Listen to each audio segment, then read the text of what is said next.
Well, Julie Bishop, welcome. Let you put the glass down. Good morning, Chris. How are you? I'm very well. Should the executive have the right to determine immigration law? Chris, the reason Julia Gillard can't get this Malaysia swap deal through the Parliament is because her own side doesn't support it. She can't get the support of her cabinet, she can't get the support of her caucus, she can't get the support of her alliance partner in the Greens, and she can't get the support of one of the independents that supports her in government. So this is a mess entirely of Julia Gillard's making, and she can embrace the coalition's policies, which includes offshore processing on Nauru and temporary protection visas. And we now know, as a result of that extraordinary leak from Cabinet, that a number of her Cabinet colleagues now also support the Coalition's position on offshore processing. Can we just focus for a moment, though, on the Coalition? You're actually being asked to back a principle. You weren't being asked to back the government's Malaysia solution. You were being asked to back the principle that the executive should have a right to create immigration law. Do you agree with that? Chris, we do not agree that Malaysia is a good deal for Australia for a whole raft of reasons, and the High Court happens to agree with us. The High Court has found that the Malaysia deal is unlawful. We do not believe that it's in Australia's best interest, the asylum seekers' best interest, to be sent to Malaysia. And the alternative that we have had in place for 10 years, it's been coalition policy and it's been proven to work, is offshore processing in Nauru. The Prime Minister could also have offshore processing on Manus Island, and that was her policy at one stage. But there's a question mark over that, isn't there? Since the High Court decision, the game has changed. You're not certain that Nauru would be allowable. Well, that's not the case. You say that it is, but you don't know that it is. We have advice from the former Solicitor General, David Bennett, that Nauru would be doable under the High Court ruling. The High Court did not rule out Nauru. Indeed, the current Solicitor General, in a briefing that I had with him, also confirmed that the High Court didn't rule out Nauru. But he would say it, but did leave question marks over it, though, wouldn't he? Well, he didn't say that to us. He said it didn't rule out Nauru, and we've certainly got advice from the former Solicitor General that Nauru could continue to be used.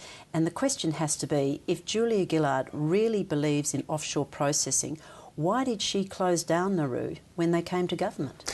If we look back at Nauru under the Coalition, can you point us to a single statement up until 2007 where you said that one of the conditions had to be that the country was a signatory to the UN Refugee Convention? The circumstances in Nauru were equivalent to them being a signatory under the UN Convention. But they weren't, that's clear.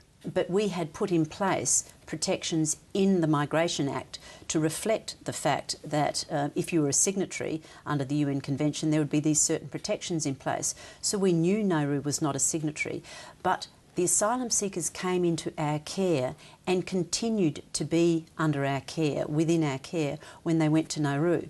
Julia Gillard wants asylum seekers to come into our care and then dump them in Malaysia, where we have no care responsibilities over them. It's a vast difference. You're the Shadow Foreign Minister, and it seems much of the Coalition's campaign about this has been vilifying Malaysia. Do you think that that's a good idea? I absolutely reject that.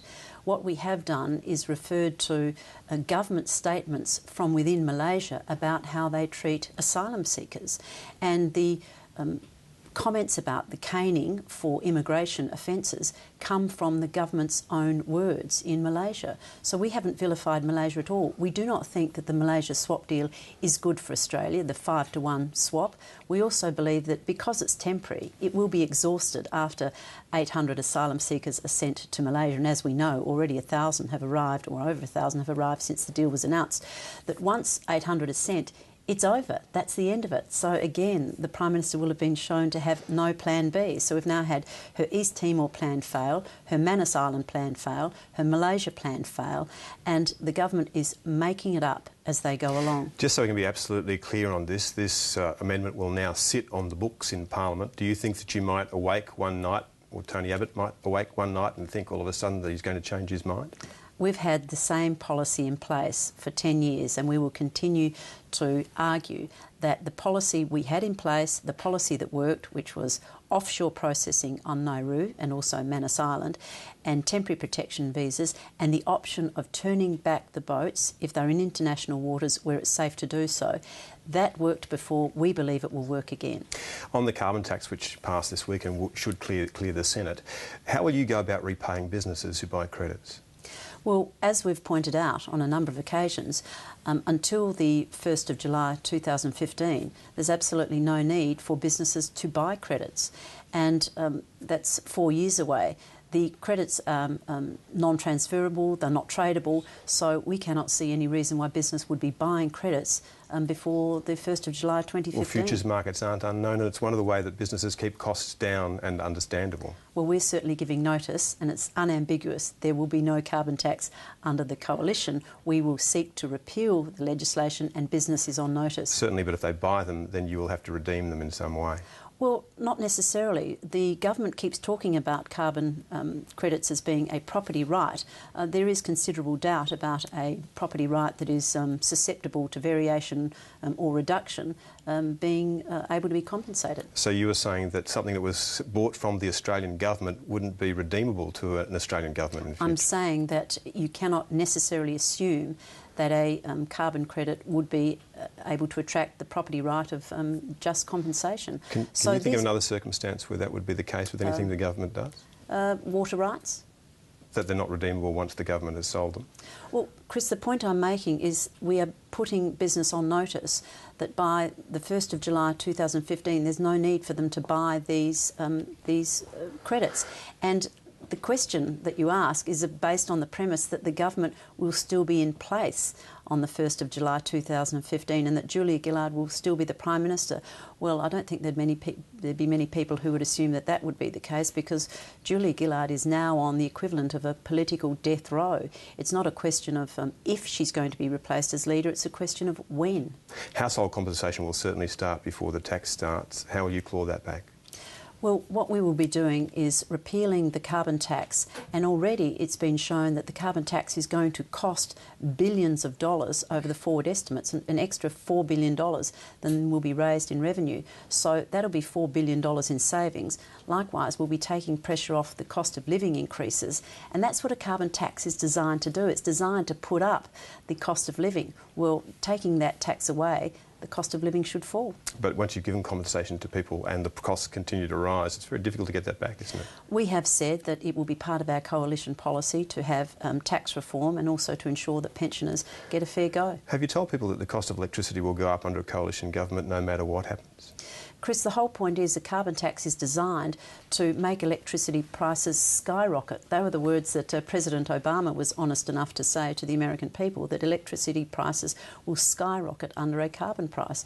And we've certainly made that clear, that if you put a carbon price on top of normal electricity rises, then it becomes such a burden for Australian households. We will take that burden off. We will seek to repeal the carbon tax legislation. And prices will continue to rise for a number of reasons. Well, you can't project that, but one thing we can definitely say is that under a carbon tax there will be increased cost of living pressures. Now, there's some criticism this week of the Prime Minister ringing the boy who's on drugs charges in Indonesia, yet her explanation for that is that she rang the ambassador passed the phone to the father passed the phone to the son. There's nothing really wrong with that, is there? Well, Chris, it does beg the question, why is the Prime Minister ringing the ambassador? Surely that's a job for the Foreign Minister. Doesn't the Prime Minister get briefed by the Foreign Minister anymore? And then why did the Prime Minister brief to the media that she had spoken to the boy?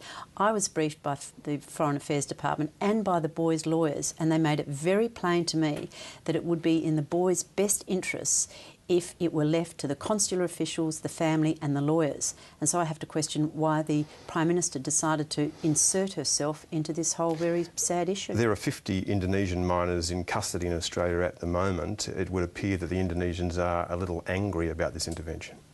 Well, the Indonesians are not going to have screaming headlines in their paper about how upset they are by this megaphone diplomacy, but I can assure you that behind the scenes there is great disquiet about the way Julia Gillard and previously Kevin Rudd have treated Indonesia. They need to adopt the Howard government line of mutual respect, quiet, behind-the-scenes diplomacy, and Julia Gillard seems incapable of being able to achieve that. This week we saw the Ombudsman Alan Asher was giving some coaching to Sarah Hanson-Young from the Greens. Do you think that he should be considering his position? Well, I am deeply concerned by this. The Ombudsman must be impartial, must be independent, and after all, the Ombudsman investigates the conduct of public servants and sets standards for public servants. I wonder why it is that he found himself in such a position over a budget issue that he felt that he had to collude with Sarah Hanson-Young over the evidence he was to give before a Senate Estimates Committee. And I query why Senator Hanson-Young didn't inform the committee that she'd had a discussion with the Ombudsman. He's got concerns about his budget and he'd like to raise them with the committee. But to have this behind-the-scenes coaching does certainly raise issues. And finally, Julie Bishop, almost daily now we see calls from the opposition for the government to resign and have an election. Are you in any shape at the moment to run an election campaign, given that we know what you're against, but we're not really quite sure what the opposition stands for at the moment?